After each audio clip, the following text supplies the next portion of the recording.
All right, welcome to the Low Level Boss podcast. I'm your host Charles, and the jerk to I was gonna say to the left, but that's kind of stupid. The jerk that just said that is Mike, and then we have Brandon and Jared joining us. So we have a full cast today. How you guys doing? Good. Okay. Are they gonna actually hear that? What? Wait, what? What's up? Are they gonna actually hear what I said, or are you just? Yeah, I think I'm gonna cut that in a little bit. Whatever works. So I'm starting to get like a little tired of all the Amiibos and Disney Infinity figures and all that. Is anybody else? I've been tired of it before it was even popular. Like I Yeah. think day one, I was intrigued by the concept, Mhm. of having like a collectible physical Yeah. item, but everything I hear that the gameplay and isn't anywhere near as up to par with games. Like it's just the it's a novelty factor. Yeah, the Getting- same here. It's like they're trying to get like a kid's attention by like, hey, buy these toys so you can spend more money on it. But then it doesn't really add anything to the game. It actually pieces it apart. And Yeah. because they're focusing on like the dynamics of those figures, they're not developing a better game, like a little bit more complex. They're keeping it very simple. So that way, yeah. Lego is doing it, and I was really excited at first until I saw the price points. Yeah. But Right. yeah, I feel like Lego, if they were, they might be doing it right. It's because what it is, you have your base game, which again is like it's $100, and Yeah. then you buy the supplement ones, which comes with the little Lego figure and the game. So you get like Doctor Who, Scooby Doo. It's like hundreds out there. So they are add-ons, but then each one of those is like $60 a pop. Yup. Yeah.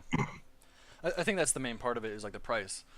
What I liked about the Amiibos at first was they were like $8, and the figures were actually very well made. And when you applied them to Super Smash Brothers, it gave you like a little AI character. So to me, those were really cool. But then they started making so many like different versions of like a past one, and I was like, okay, it's not really for me right now. I don't want to buy it. I would buy it though because I have a new 3DS, and so Amiibos do work with my 3DS. But there's no functionality that I want. So it's like I don't want to buy these, figures unless they actually did a little bit something more. Because I don't play Smash Brothers. If I play Smash Brothers, I guess that'd make more sense. But Right. I don't know. There's just no use for me, at least personally. So kind of want to talk about that because that's been kind of like, upsetting me a little bit. And I just saw this little ad about it. I think the worst offender is Skylanders. Because Yeah, that's the one I was if- gonna bring up. if you want the full game, how many figures do you have to buy? Like, you go to Target and there is a Skylanders aisle, or not Target, maybe like Best Buy or something like that. There's a whole aisle of all of them because you can get the the No, we have it at characters. Target. Yeah, you can get the characters, you can get like the little bosses or whatever, and then you get the little like these little gems that act as like a trap or like a buff or something, and those things are like $4 a pop, and then the characters range from 12 to like 25. I don't know. It just seems a way to like keep like a toy industry kind of alive when Yeah, that's a big part. when I it's starting to die. I don't know. I mean, if the games were amazing, like if you bought this character and it gave you something really cool, that'd be awesome. But Believe me, if I really could have the money, I would develop my own good version of this because I think physical collectible things is I like digital collecting too. I'm just a collector in general. yeah, But there's same here. something about having a physical item it's a little bit cool to have a concrete thing, and Yeah. I've always been into cards. So I mean I wish there was a way that you can collect things, it can affect the gameplay, but it won't either be a gate or in other words you Yeah, have to exactly. get the key to open the gate, which is the physical item, and I hope it won't, and I don't want it to be some kind of unbalanceable thing where oh, this guy has Shovel Knight, so now he's the he's the best. Yeah, because like no one else a even pay to has win, an- a pay to win. Yeah, scenario exactly, kind of thing. exactly. What But what were you gonna say? Sorry. What if? Would it even be possible if someone came out and did it kind of like a Pokemon or Magic kind of thing, where you buy it for the game, like it's an add-on, but it's totally random. You don't know what you're getting, and then Huh. you've got the trading portion of that. It's like, oh, I've got 2 Shovel Knights, and Charles has 1 wooden pickaxe. Yeah, Let's trade. I wonder. I'd love something like that. That'd be so cool. And maybe it has its own chip in it. And it just holds the data of whatever it is. So it does it become that thing like officially once you like unlock it? So that'd be an interesting concept. Well, I know they took that kind of that business model with a lot of they're like tiny little figures or things that you hang on your keychains. When you buy the little package, you don't know what you're getting. It's like a little mystery. So you open it up, and it causes you to go and buy a couple. So that way you might end up buying the same thing twice, which is a little kind of, I guess, shady. But yeah, it does encourage like, oh hey, I have 2 of these. Can I trade you for that? It's like, yeah, sure. So it could, help you spread the game by word of mouth. Because if none of your friends are playing it, it's like, hey, you guys should play it. So you kind of convince them to play it, so that way they buy the stuff too, and you can trade with them. So it creates more of a community around that. I think that would be really cool. Yeah, I think it's just the essence of when something locks you out of the game. That doesn't seem right to me. Like at least with Smash Brothers, you can still play the characters. You don't need the amiibos. They just add on like a little cool AI character. Definitely give that to Smash Brothers in this whole like toy debacle. Is that Smash Brothers, you unlock the character through playing the game. You don't have to unlock it through getting an amiibo. And it's almost more of a collectible thing to get as part of the game, not as much as you need it for the game. It's more of just, hey, you like Smash Brothers? Hey, you can also get this kind of idea. Yeah. So I'm okay with that, but I think that the amiibo thing is blown really like way out because everyone wants one now. So it's now just like, and everyone wants to find the rare one. So it's only collectible due to not having enough. To low supply. That's what Nintendo kind of does, which is right. kind of wrong. Like, they on purpose will make fewer items or products just so it seems like, oh hey, they're sold out everywhere. It's like, well yeah, but you didn't make enough. Wii 2006. Well, I don't know if they did it with that. That was legitimately, I think, sold out, and then they saw. No, I think they saw like, oh wow, this created so much hype. We can artificially do this each time. So yeah, that's probably where they really got the idea. Like, think of the controller things. Like, everyone wanted those damn GameCube controller adapters for the Wii U, right? I think it was. Yeah. And now, like, some of my friends are just saying recently that they just got it. Like, now, that's how hard it's been to get one. So yeah, they've been haven't been working too hard to get everyone one of those. So. Well, I also think that like they did that with a bunch of their physical copies of the games.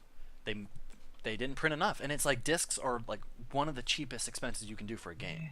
Right. Like nowadays, since so many people are downloading, they don't really buy discs as much. You don't really even have to print that much, but they created a demand or a lack of supply, which created like word of mouth and people talking about it. So they're trying to create like a marketing aspect from that, which is really, really shady. And it does work to a certain extent. I definitely can see that, but it's kind of crummy the way they're kind of forcing their customers to wait. So that the diehard ones are gonna buy it no matter what, But yeah, they already got them. The diehard ones that lose access to it because of limited supply, I think it's unfair to punish them. Yeah, they would have gotten it no matter what. You're punishing the people that supported you since day one by not having enough for them to buy, pretty much. It's I don't know. Yeah. I don't know what's gonna happen with like Nintendo's like new consoles or anything because the Wii U didn't do that well.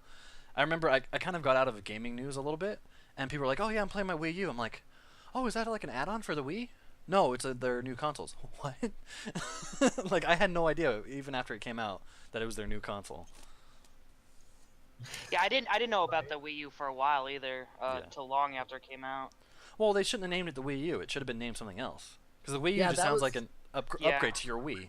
It was a mixture of problems because at E3 when they announced it, they showed this controller, so everyone was like, oh, so it's just a new controller for the Wii, Even when they saw the words, Wii U, they were like, oh, it's just an add-on to the Wii, that's all it could be. And when it came out, people were really confused, like, wait, is this a new system or is this, and then so it didn't get the same kind of like attention that the Wii got when it announced, you know? Yeah. Well, I think another problem with the Wii was everyone bought one. So they're like, okay, what kind of games are coming out for it? I remember going to the store and there'd be a ton of Wii games, and they were all really gimmicky, kind of carnival mini game type, deals. And it was just like, okay, none of these are actually of quality. I remember I got, Legend of Zelda: The Twilight Princess. That was like a launch game, and that was amazing. That was done really well. And then I don't think I got anything past that. I think I stopped buying games altogether. You got the collector's edition, right? The Wii? of that game. No, I got just the first run. I don't Oh, think I got it. I thought you got the dress included. The what? I thought you got the one that included the dress. The dress. Yeah. What dress? I don't know. you trying to say something right now? Well, yeah, the one that makes me, look like a princess. Yeah, exactly. Yeah. No, I got that when it first. I actually bought Twilight Princess before I got my Wii, because I couldn't get it. So I could get the game, and then I had to have my aunt who lives in Oregon buy one, and then when my uncle came down, he brought it. It's like that was the only way I could get a Wii. Nice. So I guess that was our little Nintendo bashing segment of the podcast. Well, I'm trying to keep it on the low end because I have a lot of content in that area. So future podcasts, I'll bring it up. Okay. Yeah. If you ever seen any of my rants on Facebook, then you'll know I have. Yeah, exactly. Something to say about Nintendo. We're just gonna distort your voice. Yeah, there you go. Put like black silhouetted, backlit and stuff with a mass voice like this. Yeah, there's no games coming out like that I really want to play. I do want to play The Witness because everybody's like, oh, this is amazing, and it seems like a play at your own kind of pace game, which I can get into. I just don't have like the $40 to spend on it right now, so maybe if it goes on sale, I'll probably get it. But yeah, there's not much else because Battlefront. Nintendo, or you just are saying games? Just in general, any games for any consoles. Because we've gotten past the Metal Gear 5. I beat that. I might go back just to finish up like all the missions and stuff. I don't know. Fallout 4 is kind of like losing its shine to me. Yeah. I really like the game, and I like the direction, even though it was different. I like what they took with it, but exactly, yeah. It's not lasting. I don't know. Yeah, well, real quick, we don't have to go too much into Fallout 4, but I think the big thing difference. Hey, brought up a little conversation. 3. I loved 4's customizability. There was reading all the stuff and all the videos that were before 4 came out. I was just so excited because I like my RPGs to be more customizable. The more options I have, the more I have fun. So I was really excited about that. But all that stuff that they promised for Fallout 4 was actually there, so I was really happy. But it's like they traded it for the heart and soul of Fallout 3. And I think a big thing was in Fallout 3, I felt like I was going into another world, and I felt like I was trying to see what this new world is like, and I was meeting all kinds of new people. It was, and the world felt large because of these dense populations, these big cities, these long roads and stuff. Yeah. But Fallout 4, it feels like all the people in the game are just settlers that I've created, and it feels like the game isn't another world. It feels like a world I created. I don't know, it's just same here. I know that's the direction that a lot of games are going to go, is they want to add this aspect of like you are creating the world, you're affecting it more, because that was a lot of, I think, complaints with other games, is like you were the hero of like this, you saved the world, but then nothing changes and everybody kind of treats you the same. Whereas in this one, that's actually not true. You are you run all these settlements. They give you all their supplies if you ask for it. But again, you're creating it yourself. It's what I remember about Fallout 3 is coming up on Rivet City. It's like this sinking ship that's like just really cool looking, and there's one bridge in and out, and it's a safe haven for people. And when you go in, people are just struggling, but there's shops and there's life almost in this town. Whereas if you go anywhere else, there's just nearly death. Even Megaton, which was kind of cool, they're surrounded by a big bomb, so at any moment they could just all die. Whereas in Rivet City, it felt like a safe haven to me.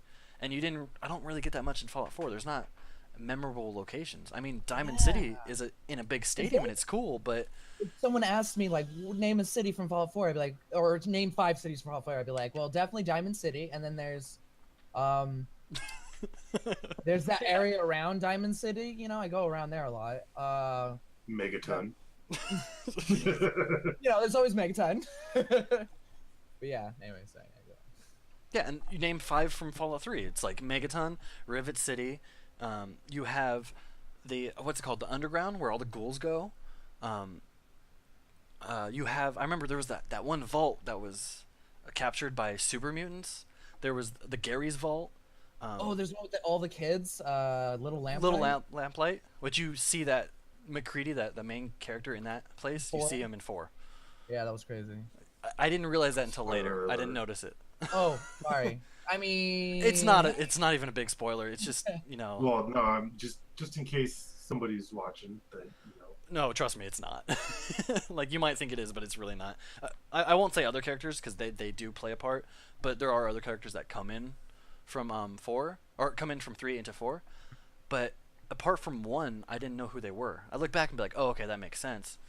But yeah, like the main Brotherhood guy, Brotherhood of Steel, he's in 3 as a kid.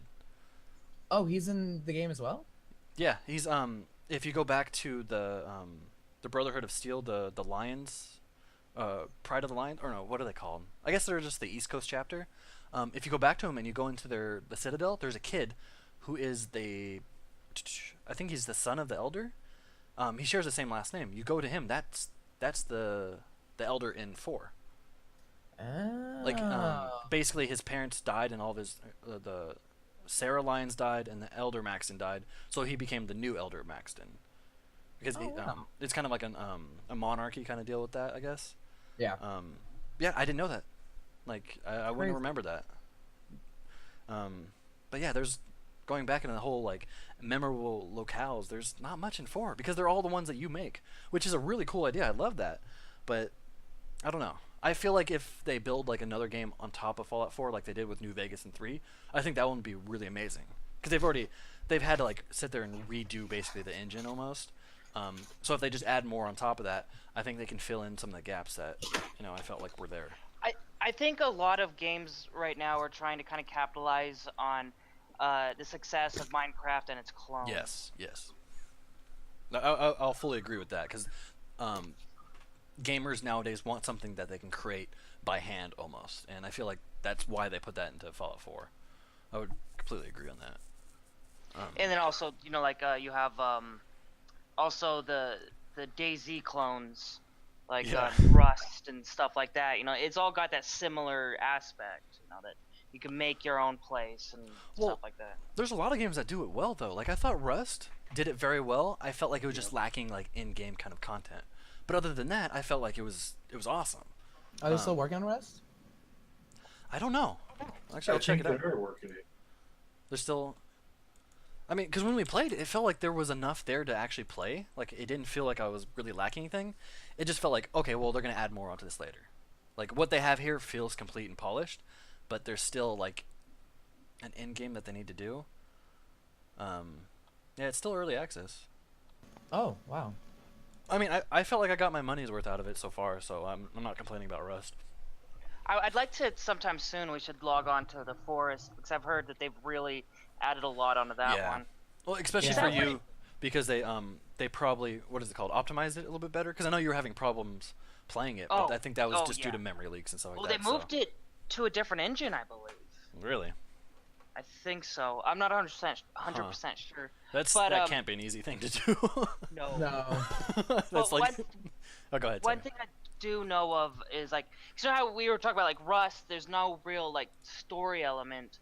Where I feel like with the Forest, there's a very strong feeling of that when you have. Yeah. I don't want to reveal too much, but yeah, I feel like there is. At least I don't know. At the moment when I play, there's not much, but there's a certain amount you could see that maybe a story will arise or something. Yeah. But I don't know. Well, they give you pretty much an objective in like the first few minutes of like this is going to come up later, so watch out for this. Yeah. Right. Yeah. Yeah, that's always good to have like that goal in case like. There's a lot of gamers when they come and play Minecraft, they get kind of bored because they need to be told what to do. They don't want to just sit there and play in the sandbox. They need something else. So if you have that one little like cornerstone of a objective, those people can enjoy the game too because they'll build towards that instead of just building for fun. Yeah. Whereas you should still leave it open for the people that just want to build like a settlement to survive all those cannibals and whatnot. So I think that was a really good addition. Rust, there wasn't one. It was just like you were plopped down into an open world and you just had to survive against other players. So maybe that kind of conflict can help create story, but. Well, and also when I started playing Rust, it was really early access. Yeah. So I mean, they're, even then, I they're felt like the mechanics were built in a solid way there. They were just lacking more stuff to do. I felt like the building was, pretty spot on. You can make some really cool stuff. So yeah, we'll have to maybe go back and play the Rust and the Forest and just kind of do like a little update on it and see what's changed. Because a lot of these games I haven't played for a long time. I just played when they first, went into early access or beta or whatever. So it'd be nice to see where they've come. Yeah, that'd be really cool.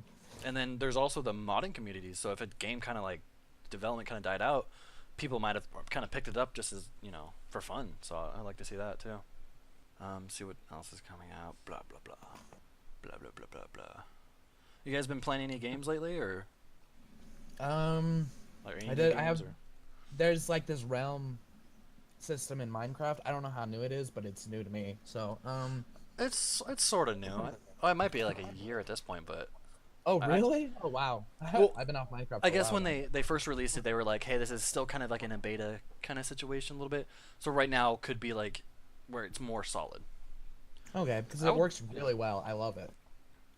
I think it's gonna get cut. For people who don't know, we recorded a podcast yesterday, and my audio was just gone, so I might have to scrap most of it. I can probably salvage something or some of it for something, but we talked about an RPG mod for Minecraft that me and Dubois played. Dubois wasn't there, but we talked about it. If I can find a server on that, that'd be amazing. For those people that don't know, it's you pick a class. Those classes have abilities. Like you can be like a thief, a warrior, or mage, and warriors can tank damage and do take a lot of damage and deal a lot of damage. Magicians can throw spells, and thieves can break into places. And so I would like to sit there and find a server like that, because that helps create like a world. Because you can also establish towns, and a town is something where other people cannot dig under or dig through. That way you actually can build settlements that aren't going to sit there and get griefed all day. You can create almost like an MMO world inside of Minecraft. So I'll have to try to see if I can find some servers that still do that. Because me and Dubois had some good stories come out of that. I wonder what's a good way of like to be in terms of give me the word lore friendly, like reasons why you can't break things in like these open-ended games or whatever. Because like Minecraft, they have I guess you can turn like entire or like sets of blocks into have permission, and if you don't have permission, you can't break that block, right? Yeah. But those are like band-aid fixes to these. I think these problems for open-ended games. I think Yeah, how do you incorporate that into the game that makes sense to the game itself, instead of just like, oh, you can't break this because reasons. Right, because the game. Yeah. Or like they make the substance even more tougher, so that way if somebody else comes through, they can eventually break through it.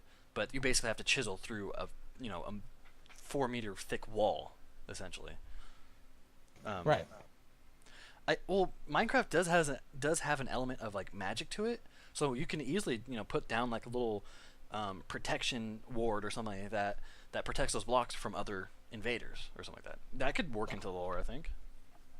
Yeah. Okay. And then I didn't even necessarily mean Minecraft specifically. Oh, Yeah. What's up?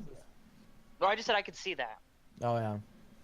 Yeah. If anything, I just meant in general, like games. Like, I love this idea that you can break things and have it procedurally generated, and that you can build. But I like the idea that you can play with anyone too, like DayZ. Like, it's nice that you don't have to just play with your friends. Yeah. Where in Minecraft, you don't play with your friends. You get griefed or problems in a way. I'd like a game where it can in a way police itself in a fun way and be lore friendly and still be fun. I'm trying to remember how Rust did it, because that's how that was. It's like you put up walls, but the walls had health, and so people could eventually get through them, but it took a lot of effort.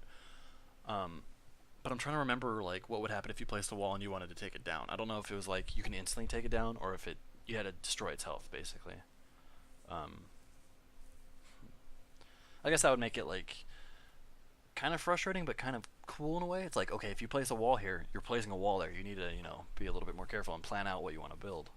Yeah. So. I thought the same thing. Mm-hmm. Yeah, I think that's the problem, and that's the a formula that they're gonna have to kind of fix, is the whole interaction with other players.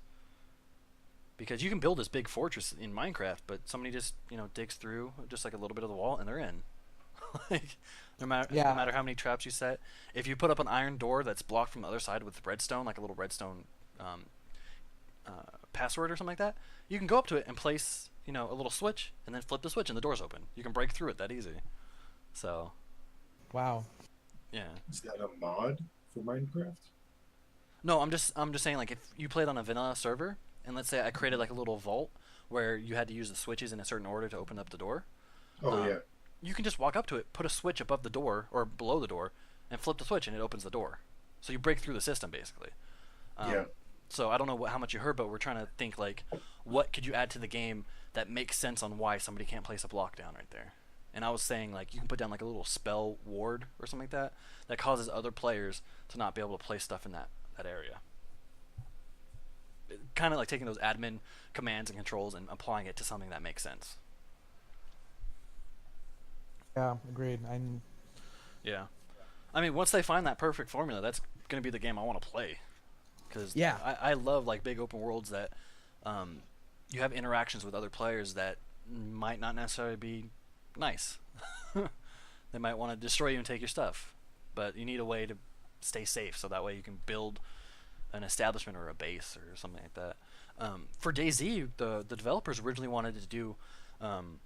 you couldn't build bases because there was just too many objects on the world, and it kind of crashed servers. So what they thought is you can put down like a little foxhole that you can get into, and it basically generates like a little shard on the server of like an underground base. And with the door, you can sit there and program like a password kind of system into it, and you can use that password to get into that door. But if anybody else comes by, they won't be able to break the door, but they can hack into the system, and it's like real life hacking.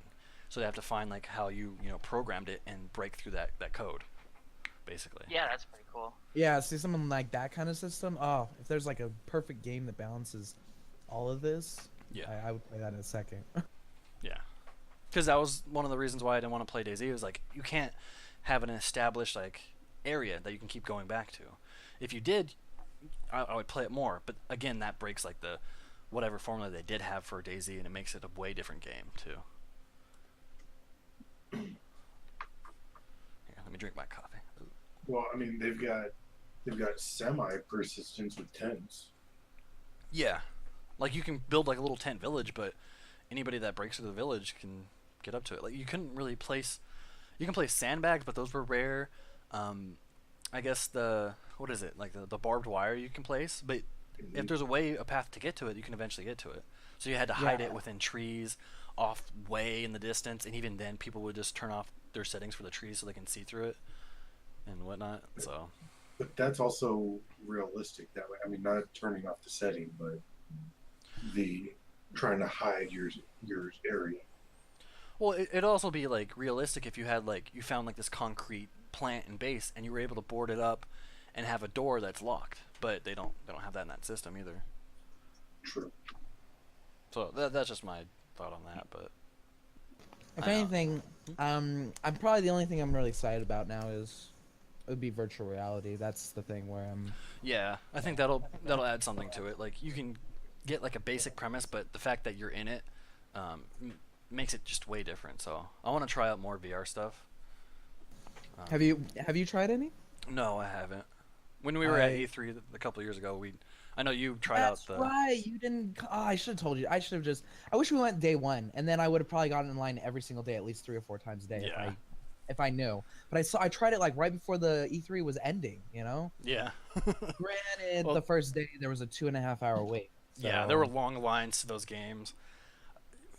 Wasn't you that said that you kind of felt bad for the developer because you think that people were just in the line just to test out the Oculus Rift and not his game?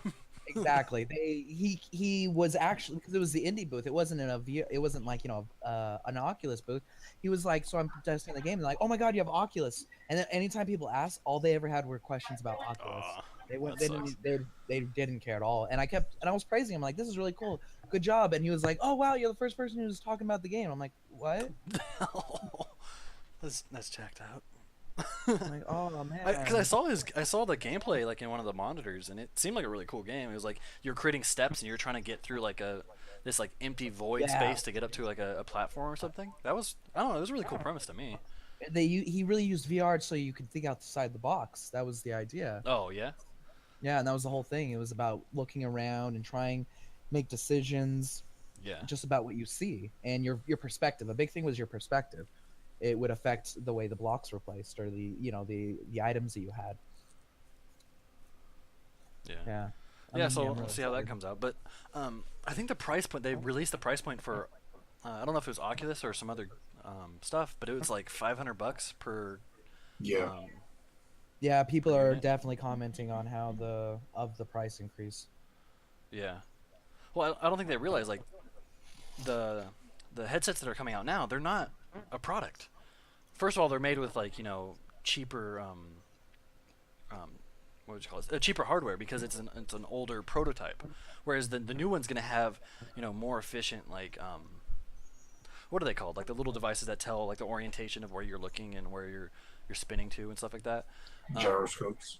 Yeah, gyroscopes. It's gonna have more expensive hardware and software put into it. Um, and people are kind of upset that it's so pricey. It's like, well, consoles are so cheap. Why is this so expensive? It's because it's not being backed by a console. They're not selling software with it. They have to keep that price high because they have to make a profit off the product. Whereas consoles, you don't have to make a product off the console. You make a product or God damn it, you make a profit off the games. I don't think a lot of people know that. Like, if PS4 sells you a game, they make money off that game, no matter who made it. Yeah. They get licensing fees from it. So they eat the cost on the console in hopes that you're going to buy a bunch of games for them. Whereas I don't think Oculus has any kind of deal like that. Maybe with a couple games they will, but that's about it. Yeah, and they're already taking no matter what, it's going to be they're taking a huge hit. They came out and said that when people were complaining, they're like, even with this new price point, Yeah. what it could be is absolutely it's ridiculously higher. They're saying $1,500 to $2,000 for an Oculus, and they're like, well, we can't do that because then the industry will die, and they won't, either that or they'll lose their footing in the industry. They need to stay relevant and competitive, so they have to take a hit on the price Yeah. no matter what. They probably do get sponsored a little bit by whoever bought them. I think Oculus was bought by Facebook, if I'm remembering that Yes, correctly. it was Facebook. Yeah, so Facebook's gonna sponsor them and say, hey, we're gonna have some games that we want only on your device, and then we'll give you like maybe a cut of that, or we'll just keep sponsoring you or whatever. So maybe they have backing there, but yeah. That makes sense, but from what I know, Facebook didn't buy Oculus for gaming. I know that sounds silly, but they actually apparently they bought it for in my opinion a stupid reason, but like an interactive Facebook, literally. No, that Like, makes sense. They're with social media websites, they eventually die out because something new comes along, so they have to stay ahead of the game if they want to stay in the game. That's true. That's a good point. So they got to create something new. It might be gimmicky, but whatever they can do to sit there and keep their people. Because Facebook has a unique problem. Almost everybody that you know of has a Facebook now. They can't really grow too much more because everybody has a Facebook. So it's like, what do you do past that? And this next generation is going to start moving to other stuff, maybe like Twitter, or if another social media page or website pops up, they're going to move to that because they want to get away from their parents and like an older generation, have something a little bit more private. So Facebook has got to do that to stay with people. Like, I think that in my opinion, I think they should have went more with augmented reality than virtual reality. Yeah, I see that a lot with certain stuff. Like, I know we've talked about smartphone games that use the augmented reality. We had talked about Pokemon Go and Night Terrors, and I think that was right. it. Yeah. So Pokemon Go is meant to be augmented reality, or is that just? I don't know. I don't know. Yeah, we have no idea. Yeah. I mean, they made it seem like that, and they're working with the people that made Ingress, which was augmented reality. I think I'll have to try it out, but that's what it was. So I'm gonna assume so. I mean, how the Ingress? Yeah, Ingress. It was about like events would happen in the real world, and you have to go to those events and help stop, like, I don't know if it was like an alien or like a hacker kind of deal. I remember playing that game. Yeah, was it augmented or? No, so it was just map and would go off GPS. Oh. Huh. I'm looking at it. Is there any AR in this? Or So at Pokemon.com, so Their augmented reality says that it utilizes GPS technology.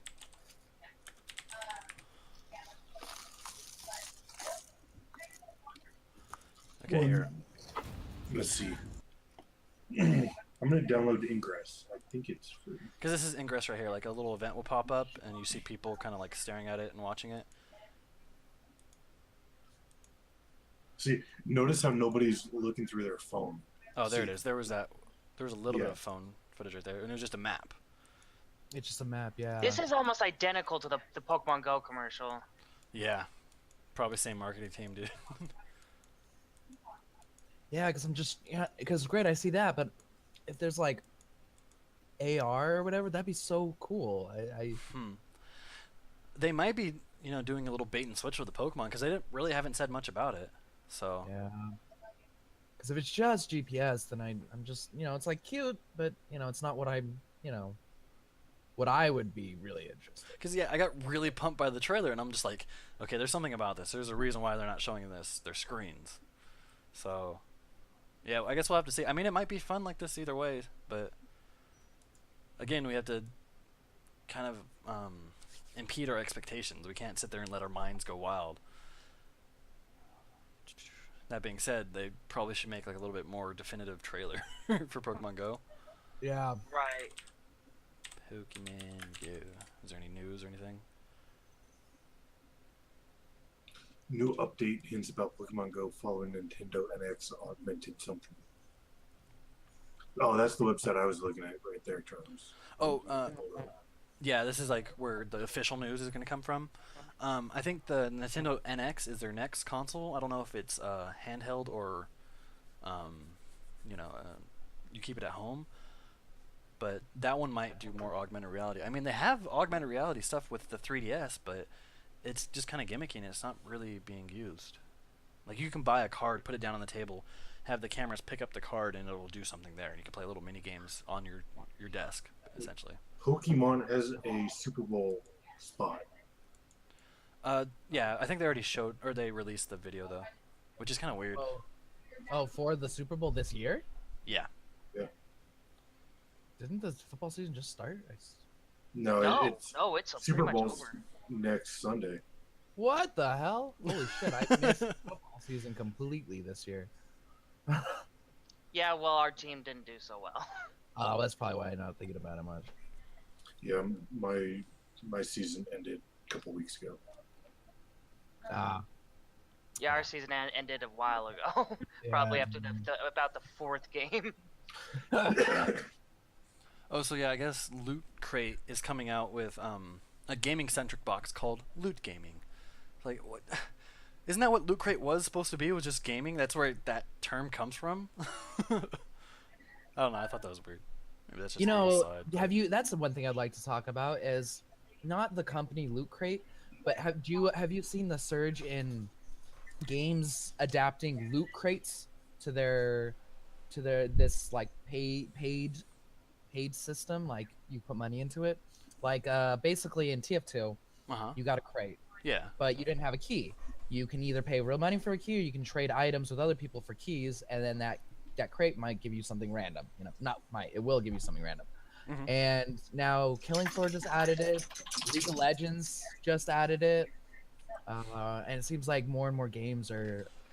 Oh, I think StarCraft 2 is added as well. Counter-Strike Go has something like that, don't they? Counter-Strike Go has it. All the mobile games, all of them, Pocket Morty's, the Fallout mobile game. Do you think that's more of a an issue of they're trying to combat? Because a lot of people don't like microtransactions.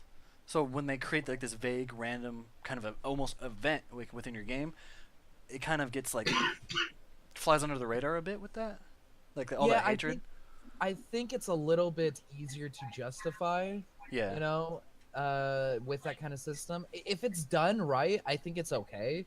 But it's kind of weird how popular it's getting, and that's kind of scaring me a little bit, just because of the popularity that when big companies are making these big bold decisions like that. Yeah, I'm worried that they're setting the trend, and that's going to be a staple of any game that comes out. It's like, you have to do this if you want to stay financially solvent, basically.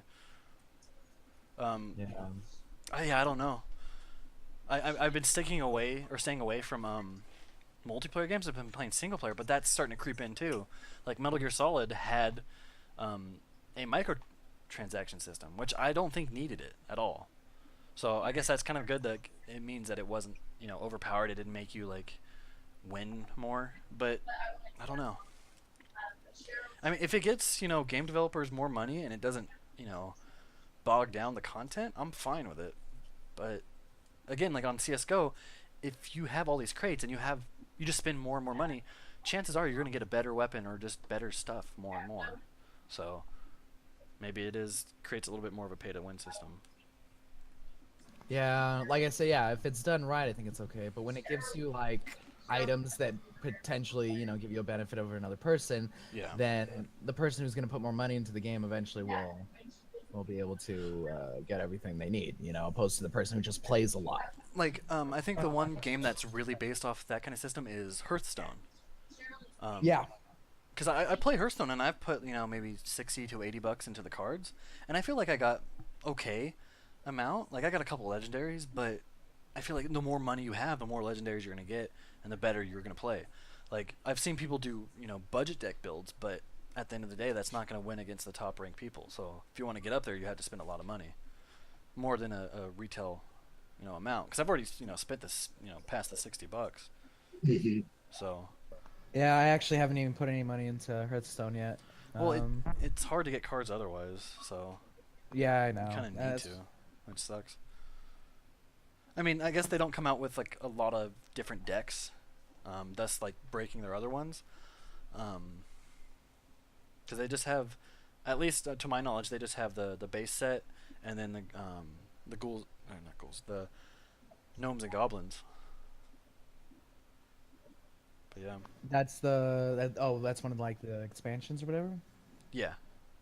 Yeah.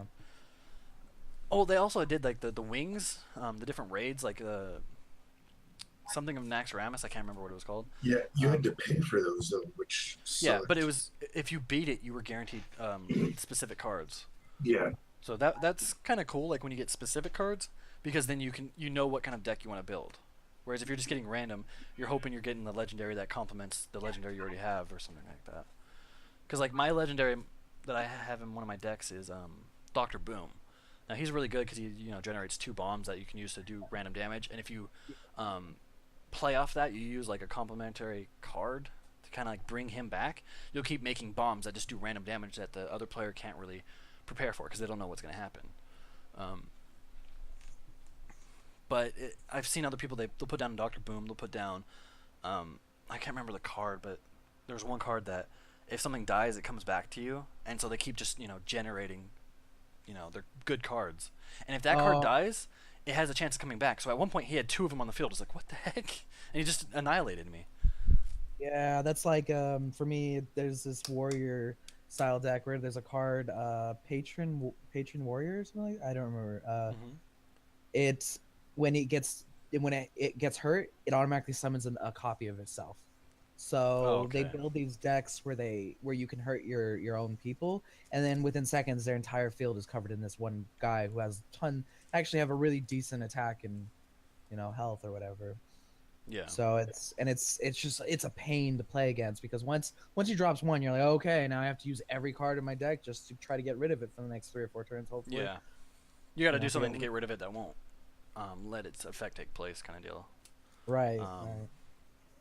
Yeah. And it's like those cards, I don't know, I feel like some of those, that's one thing about Hearthstone, I feel like that card in itself really kind of breaks the game, because it just, once it comes out, yeah, it does. Yeah. I mean, what's the cool thing about it being a digital card game is they can go back and balance it a little bit better than like a normal card game. Because like if you pay into a normal card game, what they'll just end up doing is like, okay, that card we're gonna ban it because it's just overpowered. Whereas in like Hearthstone, they can it does less damage, or it's a little bit harder to get out. Like it costs more mana. But again, it's a card game. The more money you spend, the better deck you're gonna have. It's as simple as that. Yeah, that's true. Well, me and my friend are actually trying to design a card game that isn't like that, in which buying different cards would affect the game, but it wouldn't put you at a noticeable advantage of the other player. You have to have a certain kinds of cards just to a certain combination of it would be like better kind of deal, right? Yeah, so we're trying to design something like that, and I think it is possible. I think it's just easier to create these kind of card games that are pay to win, because it creates hype, and people really are interested in getting that one legendary card, so it drives sales of cards. So it's a better business model for the creator to have that kind of gameplay style. Yeah. Yeah, yeah. Basically. I've been getting into tabletop a little bit more, specifically some card games. And my girlfriend bought this like card game, and what you do is it's just one deck. You don't have to sit there and buy like all these little supplemental packs, but you play against each other, and you always have the same amount of cards, and it's just how you play the cards makes a big difference. Like it starts off, you put the cards down, and you basically pick from these cards in like a randomized kind of way, and then you pick your best ones that you want to keep, and then you toss out the other ones, so that way you can create some sort of a theme or how you want to play the game, and it's really fun. But there's no way to like make your deck better. It's just kind of random, so you kind of have to balance that too. Yeah, yeah. It's an interesting challenge, but Yeah. That sounds like it's more skill based than luck, or Well, it's than building it to win. right. Yeah, it was. If anything, we would want something that's more strategy. Yeah, exactly. I wonder how kind of like what kind of card game you can do with that, because that's how I feel like they took Rocket League. Like the reason why that seems like it could be a good esport is everybody starts on the same page. Every single unlockable you get does not make your car better. It just it adds like a customization to it. Just cosmetic. Yeah, just cosmetic. Which again is what Tripwire claims is in Killing Floor, but well, so the most effect that it has on the game is the car's hitbox, but you unlock the cars really quickly. Like I have all the cars unlocked, so it's like you just play a little bit and you'll get all those cars, and I have most of the stuff. So yeah, it changes the shape of your car and how you're gonna affect the hitting the ball. I like that idea because it becomes down to just skill. It's like, can you sit here and do aerial kind of like hits on the ball? Can you boost up into the air to get like a ball that's way too high? And can you run a good defense on the other players? So that one becomes more skill based. Now the problem is like people that play it to achieve something, to get like to unlock that new item, they kind of lose out on that because you can't get that item. Or it's easy to get all the items, really, but I don't know. Yeah. I haven't even played Rocket League yet. It's fun. It's surprising. I didn't think I was gonna like it, and I really like it. Yeah. I recommend it. My thing is I want to be able to play with a team and get good with the team. Yeah, because teamwork makes it a big difference in that. I mean, I guess any game does. But there's too much up and down in basically the randoms, to where it's like there's times I've just raged after a match because some guy on my team thinks he's hot crap and keeps running into me when it's like keeps like stealing the ball and stuff. Yeah, it's like the ball's coming towards me. I'm gonna clear it from our goal, but he comes into the left and hits the ball or something. It's like you didn't do a whole lot. You made it worse from where I was gonna send it. Yeah, communication is really important in that game, and you cannot do it over text because it's so fast paced to like the next thing. You can't sit there and really convey what you're saying. Like there's quick commands saying like, oh, I'm defending or I'm going for it, but it's kind of vague. It's kind of hard to say what exactly you're doing. So if you can get like a team of 3 people that are all on mic with each other, that you'll sit there and own in randoms all day probably. Yeah. Because like I'll be like, okay, I'm setting it up, and then Michael will get in center field and wait for me to hit the ball into the middle, and so then he'll spike it into the goal. Which if you don't have that communication, everybody just goes over to the left towards the ball and tries to push it into the goal from there. Right. Yeah. Yeah, and some of your teammates even stay in the opposing team's goal and block your shots. Yeah, or they'll hit it into your own goal. Yeah. So yeah, because I've kind of gotten out of playing multiplayer arena-based games, and where you just kind of round go and you do this and you just do objectives or maybe a team deathmatch get as many kills. I've kind of lost interest in that a while back, but for whatever reason in Rocket League, I guess since it's so different because it's a more of a ball game, I love playing that like all the time. I guess it just, I don't know. And not much of a learning curve. It's just training yourself to be able to do it. Yeah, it's just getting used to it. It's, I don't know. If you need to have like patience and just like sit there and pay attention and wait for your move to come, because it's not Twitch based. You don't have to sit there and be going 100 miles an hour each for the whole game. You can sit there and plan it out a little bit. There are times where it kind of slows down somewhat. Yep. Okay. So, oh, go ahead. Sorry. I was just gonna say, going back to the virtual reality stuff, I was just curious if there's any new news on the HTC. What is it, Vive? Revive. R-E-Vive? I think it's just Vive. It was originally called Revive, but they shortened it to just Vive, I guess, just for marketing purposes. Everybody probably kept calling it just that, so like, hey, let's just go with that. Yeah. Right. And it's cool. It's different because revive is a word. Vive is a word they just kind of. It almost seems new, and it's recognizable, and I think it worked for them. Things that have changed is they have the new dev kit, which has a front-facing camera, and allows you to. It's a pass-through, so it's almost like it has its own AR with it if you wanted to. But the camera isn't very high quality. It's not meant to be augmented reality. It's meant to allow a better chaperone system. So if you're walking towards a wall, the camera in front will actually show you the wall, or it can show a wireframe of the wall, or it can show your own version of your wall, whatever you want. But it's more accurate ways to prevent you from hitting things. You can see chairs or something. Like if you had wireframe, then you'll see a wireframe version of your chair in the game, Right. So it's definitely obvious that the Vive wants you to be more active than, let's say, what's the other one? Oculus. Yeah. Absolutely. Especially since the beginning they had what do you call those things you put in the corners of your room? Yeah, the towers or no, they're called lighthouses. Oh yeah. Oh yeah. Yeah, they have those. What's up? I was gonna say the Vive kind of sounds like the augmented game that I'm hyped up for. Yeah. I'm really excited for the Vive. I played Oculus and I was absolutely in love with it. And then every time I hear everything about, the Vive, it's just 100 times more. So, what were you gonna say, Jared? Oh yeah, just the same line. It's funny how I don't really see a lot of people in the common public talk about the Vive. It's always Oculus. I feel like the Vive should have so much more hype. Yeah, it should. I think it will. Also, Oculus is the original. Right, yeah. So everybody talks about the original more. That's true. Like Kleenex. Yeah. Oh, that's true. Yeah, Vive is backed by Steam, right? Right.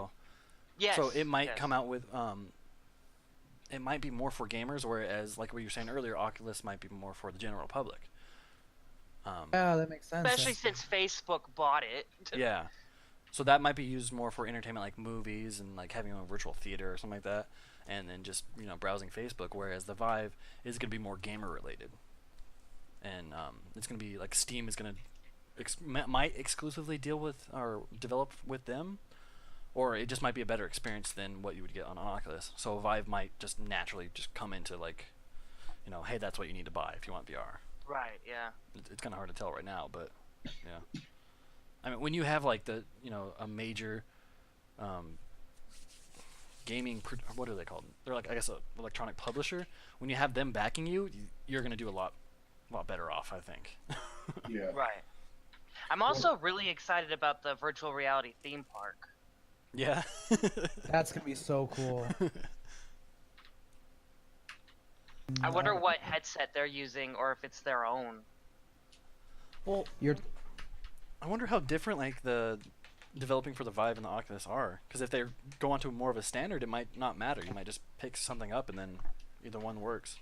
Yeah, there's a little difference. Well, granted, they both do have different development environments, but you know, game developers are willing to develop for multiple platforms. Look at, you know, Microsoft, you know, Sony. They can either do Xbox or PlayStation. So people are willing to develop for multiple play things. It's just Yeah. the big difference is Oculus can only sit down. They can't walk around. You know, you can stand up, but you can't walk around. You Yeah. can't move in your environment. So you have to use a controller no matter what. Whereas if you make a game for the Vive and it takes advantage of that walking around, you know, then it's not as compelling in Oculus. That's really it. If it's like just a VR experience, do you think that might be a little too gimmicky? Because a lot of people don't have a lot of room to walk around. Like in my room, I probably have like, you know, less than 5 square feet. And that's all you would need for most game developers. It allows for up to like 15 feet or something like that, square feet, but they're even main game developers are trying to target 2x2 squares. Oh, okay. So if you could find like a 2x2, you know, feet, you can move stuff away for 2x2 for like a temporary amount of time at least, right? Even if it's the difference between like just a little tiny 2x2 or a 3x3 square around you, and using the Oculus is different enough, because when you stand up with the Oculus, you know, nothing really, you know, changes as much. It has the ability to see crouching and standing, but you can't lean, you can't do blah blah blah. With the Vive, even if you only have a little space around you, you could lean, you can crouch down and look right at things in the environment. Whereas in Oculus, you can crouch down, but then you'd have to push your stick forward a little bit. So if you wanted to like really look at something, whereas with the Vive, it's as if, you know, it's your head is in the game. You know, you're moving wherever your head goes. It's where your character's head goes. Okay. For an Oculus, there's a little bit of a separation there. You have to use the controller to move in X and Y space, basically. Yeah, because that's what I was thinking. Is like, how would these games like translate such a small space to work in the world? I guess it would make sense for just like the leaning and, you know, head movement, so that way it feels a little bit like you're in it, but you still have to eventually move with the controller, like the analog stick. So I'm just kind of wondering, like, how can that be applied? You know, I guess camera movement, that'll take the place of, you know, normally what the right stick does on camera movement and leaning, and, you know, maybe you have your shoulder buttons do the lean around a corner. So that'll be interesting how they do that. I've seen the new Oculus. They have new control. Is it just a controller? Or they have wireless controllers now, don't they? Oculus. Yeah, look that up. I'm pretty sure there's something. It's 510, about like 540. Oculus controller. There we go. Yeah, touched by Oculus. Okay, so. Yes, I've seen those. Okay, so it's got like an axis to it. Oh, okay. So it's like their version of the Vive controllers. That's cool. I'm glad that they have something like that. Yeah, that's what I was worried about. When one side does something, the other is going to respond in some way. So I think it's good to have, you know, at least these two, so that way there's basically a competition to it. So they are pushing each other to move forward. Yeah. Yes. Exactly. We need more competition and stop having companies that's everything up. Yeah. I mean, that's the basis of you know, friendly companies with each other, like, or just separate companies. Yeah. And why monopolizing is bad. Yeah, that doesn't help any. Yes. That only helps the monopolies. Yeah. Not the consumer. Yeah, I'm still intrigued because you know, I'm hoping Oculus comes out with something else that separates it from the Vive, but doesn't make it different from the Vive, you know? I don't want it to be something where you have to either choose, if you want this game, you have to either buy the Oculus or the Vive, you know? Oh, okay, yeah. I don't really like that idea. I think for the most part, I think people will develop with both of them in mind. Yeah. But I feel like the basic premises of both are the same, so I feel like that won't be, you know, too different amongst games. Like, maybe every once in a while you'll get a game like, hey, we can only go with one because, you know, this one has this specific thing that only works with us, so we're not going to develop for the other one. But you're not going to get that too much, because, you know, the developers are going to want to put their product in as many places as they can, so that way they're not limiting it. Right. You know, if you can choose. Oh no, go ahead. It's fine, Jared. Oh, I was just gonna say, there's also other devices, not headsets, but devices to be used in conjunction with the headset, and I don't think they're developing that stuff for like the Vive or the Oculus. I think it's just all around. But like the vests where you could feel the gunshots, not like it actually feels like getting shot. But, That's actually that is an old like accessory. That's been around for a long time. I don't know if people know that. Oh, has it? That I was didn't know that. came out way before the any of the VR headsets because it's just easier to do. Like you'll just feel pressure. It's basically like putting the rumble pack on your body, which is kind of cool. Yeah, exactly. But I don't think people are gonna actually get that. Like they might get it for gimmicky purpose. I think you're already kind of when you have this big huge headset on your face, you're already assuming that the people are gonna want to wear this on their head. It's gonna create fatigue and people are gonna have to adjust to it. So right. They're already gonna have a hard time with that. Extra accessories might be even worse. So I don't know. So you might see the extra accessories die off because we try to do that. You try to get all these little things that you can put with the controllers and stuff, but people don't want to sit there and buy something new for every single game. If you can buy just the one headset that works across, that's fine. But if you have to buy like a vest for your shooters, a specific controller for like let's say you're doing an RPG that has sword combat or bow combat, people are not going to want to sit there and buy like a new little device every time.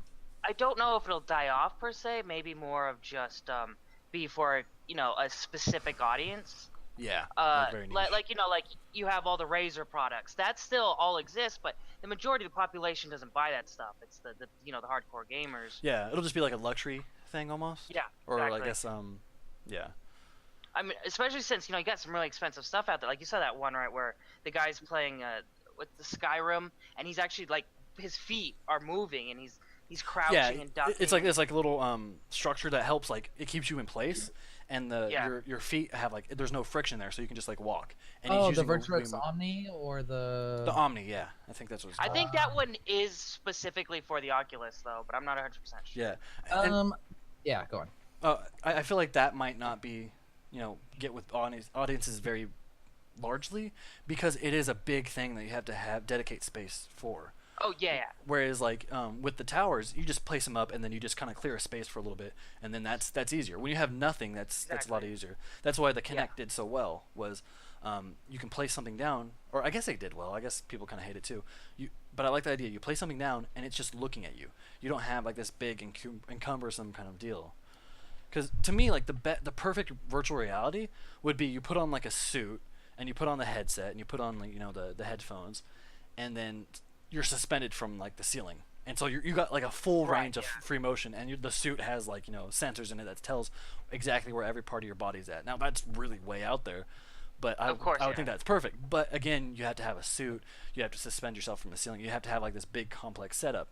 Whereas a lot of people either can't afford it, don't have space for it, or just might not like that putting that on every time they want a game. I think all you would need would be the suit and then the Omni, because if you're hanging from the ceiling, you're going to need something to know how fast you're walking. Because if you think about it, how can you crouch hanging from the ceiling? You would pull your legs up. Okay. But how many games do you stay crouched for a while? I know. You would actually be doing you'd realize how much energy you'd have to exert doing those things, because in a game you're crouch stealthing along the way. If you do that in real life, you're gonna burn your legs up. Like it's gonna be a good workout. Well, that's a big thing about virtual reality. Yeah, we're gonna use virtual reality to play all of our old favorite games, things like using the Virtuix to be able to play with infinite running and blah blah. But new games for virtual reality are gonna have to be designed around this. Instead of designing a game where you're gonna be crouch running for a while, you're just not going to have that in the game, and you're just going to have to it's going to change the way that game developers think about game design. But I think it'll be really cool to see, it'll be nice to see something refreshing. Like games, they're great, and I think we still see some really awesome things being added to library, the library of games. But there's still not a lot of change over the last 5 years or something, and nothing new. Like people still stay in their same genres. They have the same kind of FPS mechanics. Yeah, just like the refinements of what we had. We didn't have like that next breakthrough. Yeah. Right, and this would actually just change the way that games kind of play. Yeah. So it will actually be different, and I think virtual reality probably won't ever completely what do you call it? Like take over games, because a lot of those games, like, see, Half-Life is still a fun fucking game to play, but it may never be that great of a VR game ever. But you'd still want to play it, you know? Yeah. Like, or at least a game like it. You could still see yourself in the future playing it, not in VR. Yeah, that's why people still like playing retro games. There was just something about it that was still fun. You can't really just get rid of that. There's not gonna be anything that like makes you go, oh yeah, retro games, I'm never gonna play those again. Now, some of the games don't hold up over time, but some of them still do, which is surprising. Yeah, I feel like VR, at least the headset, is gonna be maybe a little bit more standardized. But I feel like that's the reason why that's gonna be is because we've hit like a saturation point with our graphics cards. You can buy a really cheap computer and play almost any game on ultra high quality settings. So I think graphic card companies are going to sit there and push VR and make it like a thing for games. So it might become a little bit more standardized. It might not. I don't know. But yeah, so I feel like that's definitely the next step. There's nothing going to stop it, at least at this point. Fair enough. Yeah. Yeah, because I would love to, like, if the perfect scenario, you somehow get into something and now all of a sudden you're part of the world. Like, you're in the Skyrim world and you're wielding a sword fighting things.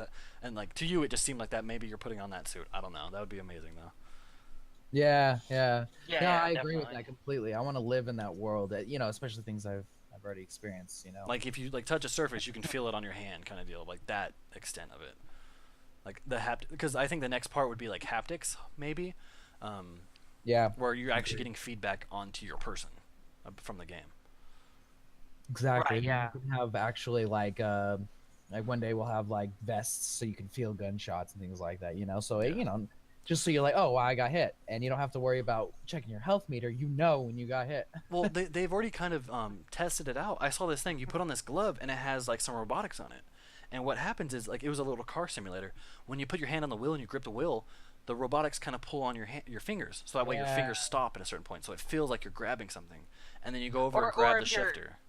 Or if you go to, like, I think I've seen, like, they've got a whole arm one. So if you go to punch somebody, your fist will actually stop at a specific spot. So it feels like you're actually hitting someone. Yeah, and that's what I'm thinking, like, would be applied to the suit. It's like, so you feel like the haptics all over your body, where you when you want to go to crouch, you just actually crouch down, but everything's holding you up, and it's like holding you up from a point on your feet. So it feels like you're stepping on a surface. Yeah. But yeah, that's way out there. I mean, it's amazing to think about, but still. Because that's what I was thinking about before, and then a lot of people didn't understand what I was trying to say, and then they started coming out with more and more of the technologies to kind of like back that idea. I've had like ideas for how to do virtuality since I've been a little kid. I've always had ideas like that. You know, I used to wonder, like, how would you run? Would you have like a giant ball that you're running on top of? They did have that for a while. At least I remember in a movie, like, the kid got into like this big ball, and he had like a little fake gun, and he's just running through this really like wireframe, low poly like environment, shooting like bad dudes and stuff. It was totally a 90s film. I think virtual reality was a big part of like 90s like It was, yeah. like pop culture and stuff. Yeah, I agree with that. Okay, I think we're all tuckered out. It's Sunday and it's kind of late, so I guess that was a good podcast to kind of make up for the one that we lost. I'm sorry, that sucks. That really does. Oh, no, it's fine. It's just gonna happen. And I know. Just be like, okay, whatever. We'll just do it again. Like, yeah, and I'm down. Don't get all depressed about it. Like, I was getting all mad at first. I was like, screw it. Let's just do another one. Yeah. I was too. I really liked that one, but you know. It's all good. Yeah. As creators, you kind of have to get used to losing stuff. Yeah, definitely. Throwing stuff away. Because it's gonna happen more often. It may not be like, when a mic wasn't recorded. It may be more of, the file got corrupted for some reason. Like, that's just, you're working on a faulty system. That's just gonna happen. Mistakes will be made. So that's true. So yeah. Well, I just want to thank everybody, all of my guests, for coming on the podcast and kind of just talking about stuff. And thanks to the people listening. This was the Low Level Boss podcast. If you want to see more of our stuff, you can go to LowLevelBoss.com. Today I had with me Michael from Couples War, Brandon from, what was your new tag that you wanted to be put on, like Twitter or bloodless duck? I'll put like the tag in the video feed of this podcast, and then any link I'll try to put that somewhere. And then we have Jared from at @DarkJackWolf. You can find him anywhere apparently, but he also does a lot of stuff for Low Level Boss too. So thank you for watching Low Level Boss. Again, go to LowLevelBoss.com for more stuff. Bye everybody. Deuces. All right, thank you. Later. Bye.